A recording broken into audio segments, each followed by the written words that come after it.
여러분 안녕하세요. 제니입니다. 오늘은 평범한 비즈니스 영어 강의와는 조금 다른 기싸움의 비즈니스 영어를 소개해드리려고 합니다. 특히 실무에서 영어로 소통하시면서 클라이언트들에게 호구 잡히지 않으려면 어떤 말들을 써야 하는지 그 전략과 표현을 구체적으로 알려드릴게요.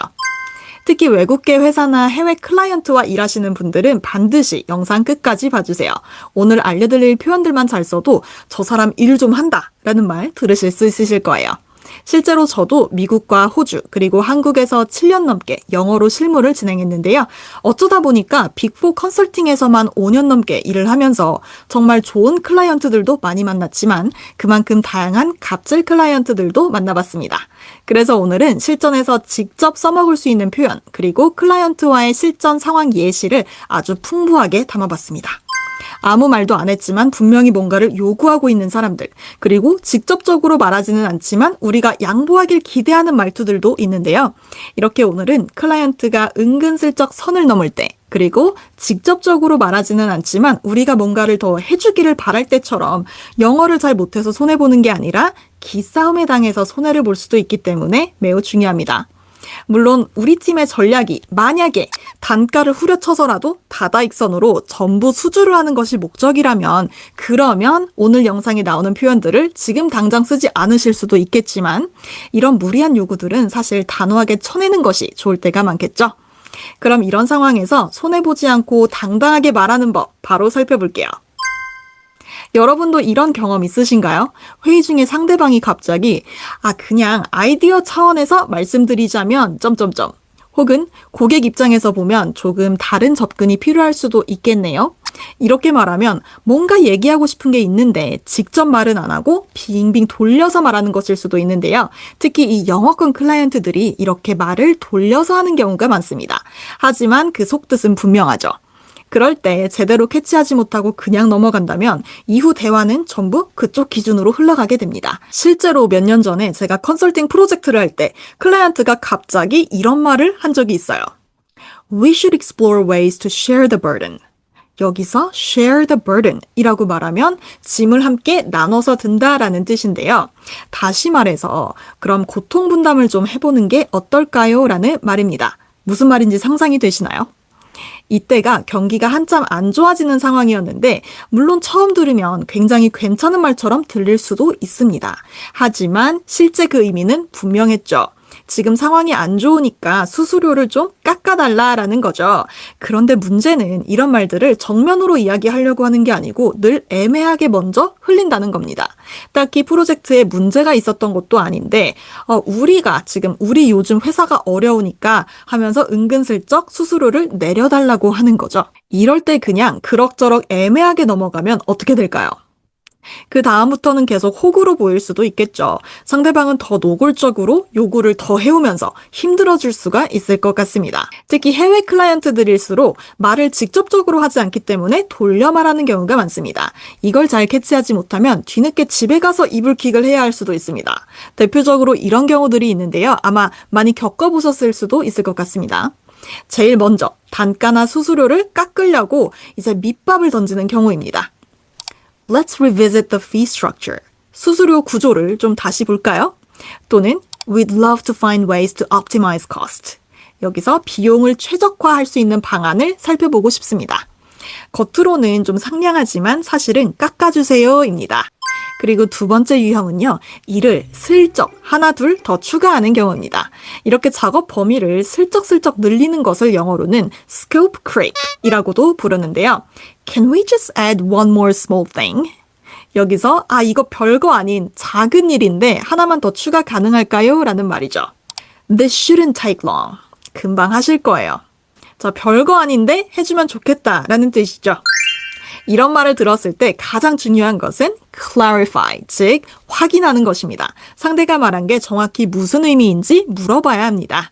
본인이 그 본인의 무리한 요구를 직접 말하게 하고 구체적으로 논의를 시작하는 것인데요. 이때도 공손하지만 단호한 태도를 보이는 것이 중요합니다.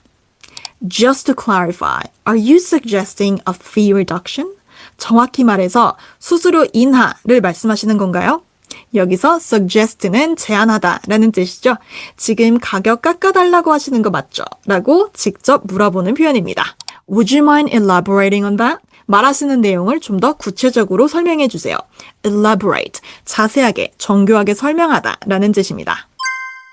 우선 비즈니스 영어, 특히 글로벌 환경에서는 직접적으로 요구하지 않는 게 일종의 예의로 여겨집니다. 협상에서 자주 쓸 수 있는 표현 중에 이런 말 들어보셨나요? Let's keep things flexible 이라고 말하면 flexible, 유연하게 유지하자고. 그래서 이 말은 유도리 있게 가격 좀 낮춰줘 정도가 될 수 있겠네요. Would you be open to exploring options around cost?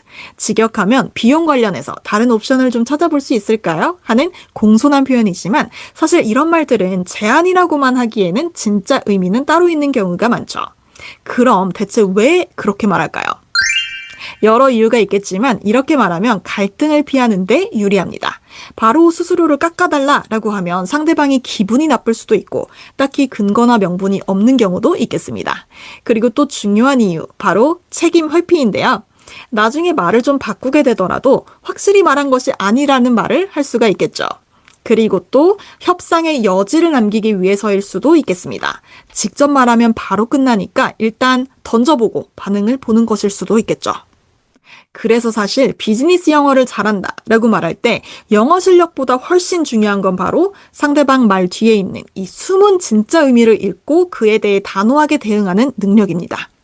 그래서 실제로 제가 같이 일하는 분들 중에 특히 미국 아이비리그라던가 이런 해외에서 학교를 졸업해서 영어가 유창한 분들이 굉장히 많았는데요. 물론 예외적인 경우도 있겠지만 실무에서는 그런 영어 실력이 일처리 실력과 완전히 비례하지는 않더라고요. 미국에서 학교를 졸업해서 영어가 유창한 분들보다 국내에서만 영어 공부하시고 그들에 비해 영어가 유창하지 않으시지만 실전에서는 갈등 해결이나 일처리를 훨씬 잘하시는 분들을 많이 봤습니다. 그래서 기본적으로 일머리가 좋으신 분들이 비즈니스 영어도 잘하시는 것 같습니다. 그리고 이게 바로 우리가 오늘 배우게 될 가장 핵심적인 스킬입니다. 자, 그럼 이제 본격적으로 실전 상황으로 들어가 보겠습니다. 이건 정말 자주 나오는 케이스죠. 특히 컨설팅, 용역, 디자인, 그리고 마케팅 업계에서도 흔하디 흔한 일일 수 있는데요. 클라이언트가 처음에는 이렇게 말합니다. Let's revisit the fee structure. 말투는 굉장히 부드러운데 마음속에서는 수수료 비싸, 좀 깎자라는 생각이죠. 그런데 문제는 뭘까요? 이 말을 딱 들었을 때 우리가 애매하게 네, 그럼 한번 검토해 볼게요 하고 대답하면 그 순간부터 우리는 이미 깎아줄 의향이 있는 사람처럼 보여버릴 수가 있습니다. 근데 실제로 이런 식으로 대응을 하는 경우가 종종 있죠. Yes, we can be flexible. 유연하게 볼 수 있습니다. 근데 그 순간부터 우리 팀은 가격이 유연한 팀으로 낙인 찍힐 수가 있습니다. 그렇다면 단호하게 어떻게 대응을 하면 좋을까요? Just to clarify, when you say revisit, are you referring to the pricing specifically? 정확히 말하자면 지금 재검토라고 하신 게 가격 조정을 의미하시는 걸까요? 이 질문 하나로 공손하면서도 정확하게 짚고 넘어가는 거죠. 그리고 여기서 중요한 표현은 when you say A, are you referring to B? 지금 A라고 말하시는 것이 B를 의미하는 게 맞을까요? 라고 공손하게 확인하는 표현입니다. A를 말할 때 그 속뜻이 이거 맞나요? 그래서 예를 들어서 When you say downsizing, are you referring to division A specifically? 사업 축소, downsizing 이라고 말씀하시는 게 지금 A 부문 말씀하시는 게 맞나요? 라는 뜻이죠. 좀 더 편하게는 그냥 referring to 대신에 이렇게도 말할 수 있습니다. When you say A, do you mean B? 아니면 When you say A, did you mean B? 더 간단하죠? 예를 들어 이런 말을 영어로 한번 말씀해 보세요. 최대한 빨리 라고 말씀하시는 게 금일 중인가요? 아니면 금주 중인가요? When you say ASAP, do you mean today or by the end of the week? 잘하셨습니다. 자, 이렇게 명확하고 구체적으로 의견을 확인했다면 이해를 했다라고 커뮤니케이션을 해야겠죠? I understand things may be tight on your side. 당신의 사정이 지금 좀 어렵다는 것은 이해합니다. 여기서 on your side는 당신의 편에서, 즉 당신의 사정이라는 말이죠. Especially given the current market. 특히 현재 시장 상황을 고려했을 때요. 여기서 given이라고 하면 주어진이라는 뜻이니까요. Given the current market, 즉 현재 시장을 봤을 때라는 말입니다. 요즘 시장 상황이 쉽지 않다는 거 충분히 이해합니다. 라고 말하는 건데요. 사실 이 말 한마디에는 많은 뜻이 담겨 있을 수가 있습니다. 우리 너네 사정 모르는 거 아니야. 하지만 그건 너네 사정이지 라는 뜻을 품고 있습니다.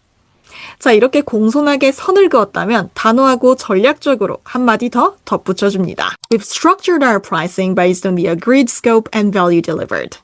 저희 가격 구조는 논의된 범위와 제공 가치에 따라 책정이 되었던 것인데요. 즉, 공정하게 논의된 가격이라는 점을 강조해 주는 거죠. 그러면서 Are there specific areas you'd like to adjust to meet your budget? 예산 맞추기 위해 조정하고 싶은 특정 부분이 있으실까요? 자, 예산을 맞추기 위해 이게 바로 포인트죠. 우리가 가격을 내려주겠다가 아니라 그럼 가격 조정을 위해 다른 조정할 만한 것 있냐, 뺄 것 있냐 라고 오히려 던지는 거죠. 조정하려면 다른 것도 같이 바뀌어야 해요 라는 메시지를 전달하는 겁니다. 자, 그리고 이때 생각하고 있는 예산 범위를 알려주면 조정할 수 있는 부분을 살펴보겠다 라고도 말할 수가 있겠죠. 그렇게 물어볼 때는 Could you clarify what budget range you had in mind? 염두에 두고 있는 예산 범위를 명확하게 알려주세요. So we can explore options accordingly. 그러면 우리가 accordingly는 그에 따라, 그에 맞게라는 뜻이고요. 그래서 그에 따라서 어떤 옵션이 있는지 살펴볼 수 있도록요 라는 뜻입니다. 자, 정리해서도 한번 꼭 읽어봐 주세요. Just to clarify, so when you say revisit, are you referring to the pricing specifically? I understand things may be tight on your side, especially given the current market. But we've structured our pricing based on the agreed scope and value delivered. So are there specific areas you'd like to adjust to meet your budget? 자, 두 번째 상황도 진짜 많이 겪어보셨을 거예요. 프로젝트를 할 때 처음에는 분명히 정해진 범위가 있었어요. 그런데 갑자기 이런 말들이 나옵니다. Can we just add one more small thing? 그냥 조그만 거 하나만 더 해주실래요? 그러면서 꼭 한마디를 덧붙이죠. It shouldn't take long. 그렇게 오래 안 걸리실 거예요. 간단한 거예요. 자, 근데 해보면 어떤가요? 분량도 늘고 수정은 반복되죠. 일정도 밀리고 그리고 나중엔 이것도 원래 포함되어 있었던 것처럼 말하는 경우도 있겠죠. 그럴 때 이렇게 한번 말해볼게요. Should we treat that as a separate scope item? 말씀 주신 그거 그럼 저희가 별도 작업 항목으로 보면 될까요? 여기서 이 별도의 작업 항목이라는 건 비용에 추가될 수도 있는 그런 추가적인 작업을 말하는 거죠. 그리고 이렇게도 말할 수가 있습니다. Let me just confirm. So, are you envisioning that as part of the current deliverables? Let me confirm. 확인차 여쭙는데요. Are you envisioning that as part of the current deliverables? 지금 요청하신 부분이 현재 작업 범위에 포함된다라고 생각하시는 걸까요? 여기서 deliverables는 우리가 전달 주기로 했던 결과물을 의미하고요. envision은 마음에 그리다, 계획하다 라는 뜻입니다. 그래서 이런 식으로 정확하게 이건 기존 범위를 넘어섰다 라는 점을 짚어줘야 합니다. 그리고 나서 이렇게 말할 수 있겠죠. Of course, would you like us to provide an estimate? 그 부분 도와드릴 수 있어요. 그럼 견적서 드릴까요? 그리고 이럴 때 중요한 건 톤이죠. 공손하게 그리고 단호하게 말하되 공격적으로 들리면 안 됩니다. 자, 이번 상황도 점점 피로도가 누적되고 있는 상황인데요. 처음에는 이렇게 말합니다. Would you mind helping with just this one quick task? 도와줄 수 있냐라고 매우 공손하게 물어봅니다. One quick task는 하나의 아주 간단한 일이라는 뜻인데요. 처음에는 별거 아닌 것 같아서 도와줬는데 다음 주에도 그리고 그 다음에도 그냥 이것도 좀 해주시면 안 될까요? 라고 말하는 거죠. 이럴 때 역시 단호하게 말하는 게 중요합니다. We're happy to support where we can. 저희가 도울 수 있는 부분은 도와드리고 싶습니다. 그렇지만 Though I want to flag that this is beyond our agreed support. 그런데 이번 요청은 기존에 합의된 범위를 넘어선다는 점 말씀드립니다. 요청이 그리고 이렇게 계속 반복되는 것 같다면 이렇게 말할 수도 있습니다. Let's formalize how we handle these. Let's formalize는 정식 프로세스로 전환하는 게 좋을 것 같습니다. 공식화를 하는 거죠. 정식적으로 이제 프로세스로 만들어 놓자라고 말합니다. So expectations stay clear. 그래서 서로 기대치를 명확하게 하기 위해서요. 서로 바라는 게 다르면 안 되겠죠? 자, 이번 영상에서 나온 이 세 가지 상황, 단가, 작업 범위, 그리고 반복적인 요청만 제대로 대응해도 이미 호구 방지율이 80%는 올라갑니다. 나중에 다음에 또 제가 비즈니스 영어 기싸움 2탄으로 찾아올게요. 영상이 재밌으셨다면 좋아요와 댓글도 부탁드릴게요. 감사합니다.